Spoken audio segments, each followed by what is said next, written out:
thoughts and teachings of a civilization are propagated through two different mediums: the spoken word in the written text and the living visionaries who speak and write. In the very ancient times, these were symbolized by the Vedas and the Rishis. Later, after the period of the seers and the acharyas, in the post-classical period, when Sanskrit and the Prakrits were giving way to indigenous literature and local dialects, there appeared across the length and breadth of the subcontinent men and women of great strength and realization who acted as mediators between these very ancient systems of thought and the future generations. These saint integrators interpreted these hidden and secret knowledge systems and disseminated them to all sections of society. With the prolific growth of bhakti poetry, there emerged the idea of the Ista Deva, a beloved deity who had all beautiful and benevolent attributes, the Saguna Parabrahma, a deity with whom you could forge a very intimate and a close bond and relationship, a deity who could be your mother, your father, your son, your friend, your confidant, your lover, and even an antagonist, a deity with whom you took liberties, whom you could scold, mock, tease, chastise, make love to, and also question. This beautiful bond has been spoken about in hundreds of verses and songs, but today I take two situations to highlight this very, very unique relationship that we can share with our Godhead. The first situation in which Krishna is ridiculed by an angry Nayika because she sees him with another woman.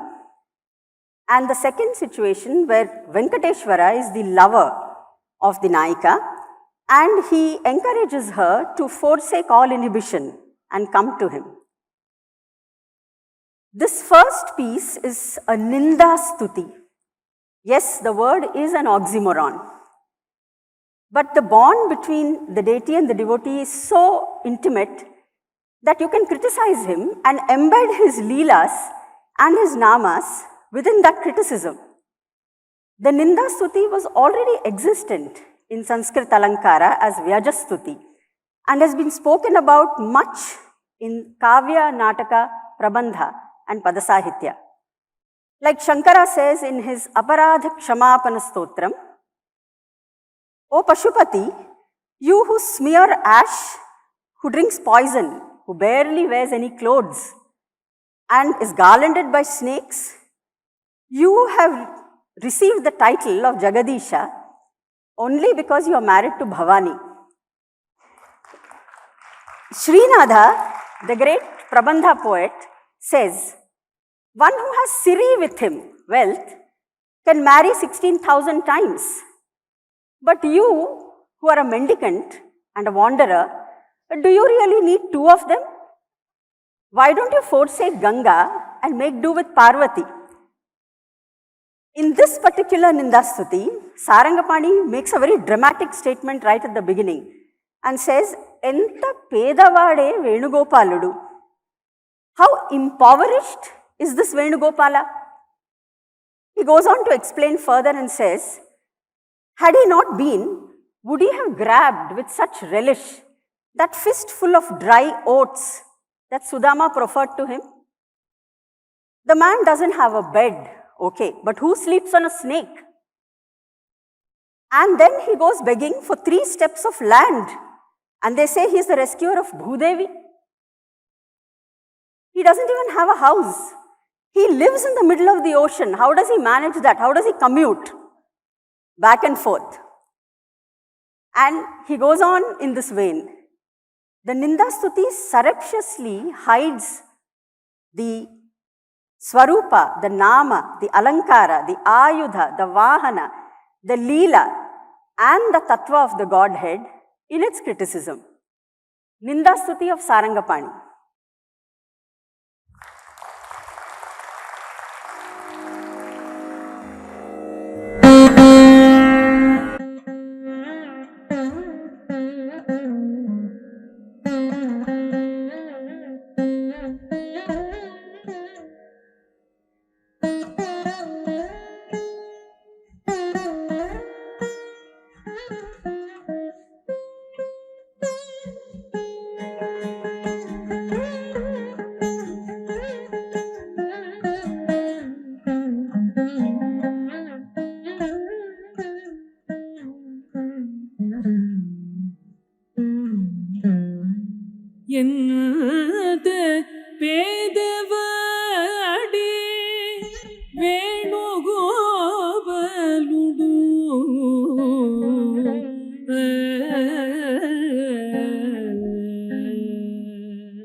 పేదవాడే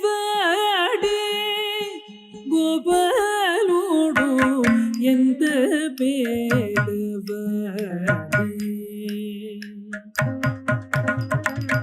ఎంత పేదవాడే వేణుగోపాలుడు ఎంత పేదవాడే గోపాలుడు ఎంత పేదవాడే వేణుగోపాలుడు ఎంత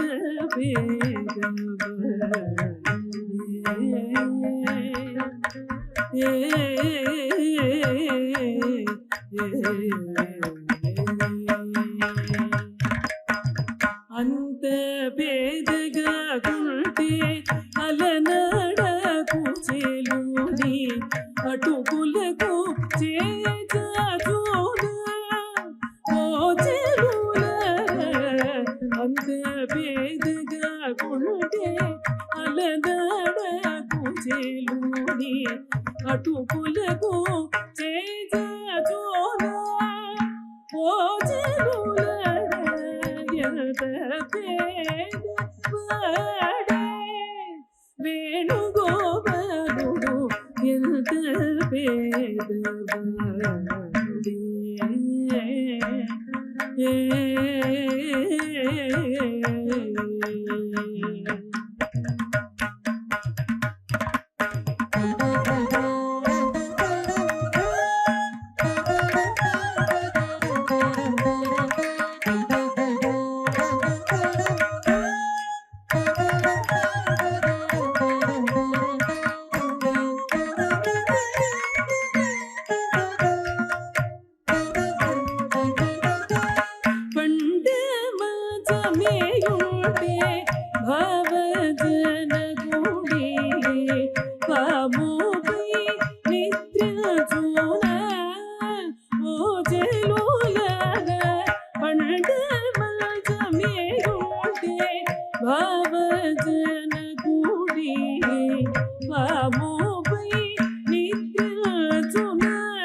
The next one is a complete contrast to this. It is a very evocative composition of Annamacharya, which calls for complete surrender or Sharanagati from the Nayika. She hears the sound of the cuckoo on the hilltop, the cuckoo being a metaphor for Lord Venkateshwara himself, and her heart splinters in apprehension. One by one, she forsakes all the attachments in the form of human relationships, and she goes out in great abandon to meet him, disregarding all the obstacles that she faces in the path. It is only when she reaches him that she finds peace, that she finds joy. A beautiful Abhisarika who goes out in search of her lover. The relationship between me and my Ista. We are both forever entwined in metaphor. The pot and the potter, the lotus and the bee, the boatsman who takes me across the existential sea, the seed and the tree, the spider and the web, the thread in the pearls, the rise of the tide and its ebb,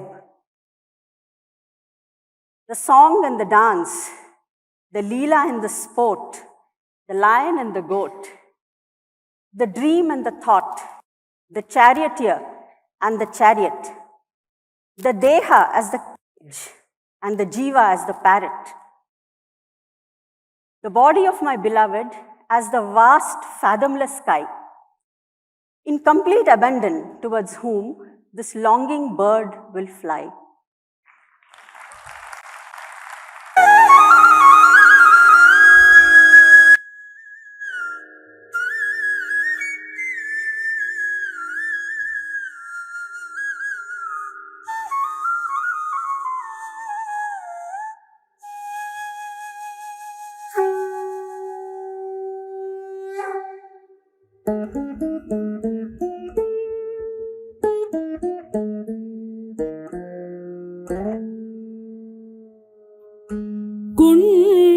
గుండెలలో Koil కుయ్య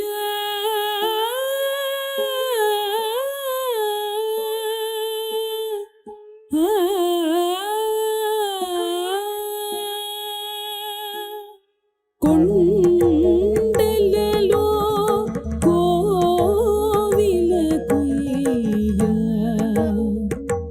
గుండె పగిలే గుండెలలో కోవిల కుయ్య గుండె పగిలే నీయండ కూరగా ప్రాణమంతలో బ్రతికేరా గుండెలలో కోవిల కుయ్య గుండె పగిలే నీయండ కూరగా ప్రాణమంతలో బ్రతికేరా గుండెలలో కోవిల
प्रभसादभिसर्तुमुद्यतान वनितानां सखिवारिदो विवस्वा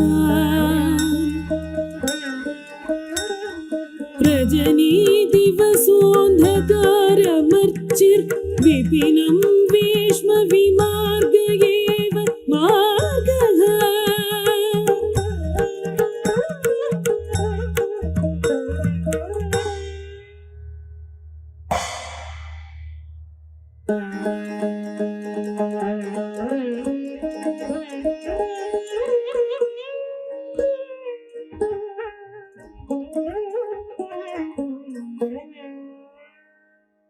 ఉండలేక ఇప్పుడు నీ ఒద్దికి నేరాగాను కుండవలే మరదుండే కోపగించుక బుండు మల్లెల పరపుపై పురలేటి గిట్టి నన్ను కొండల రాయడ నిన్ను కూడించే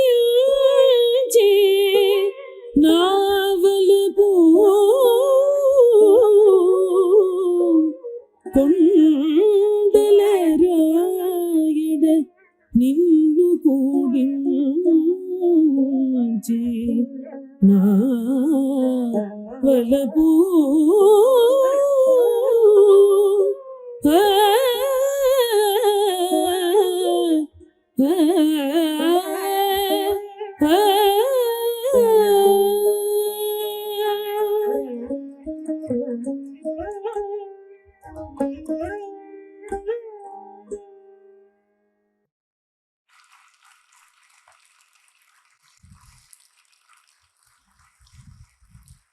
Bhārata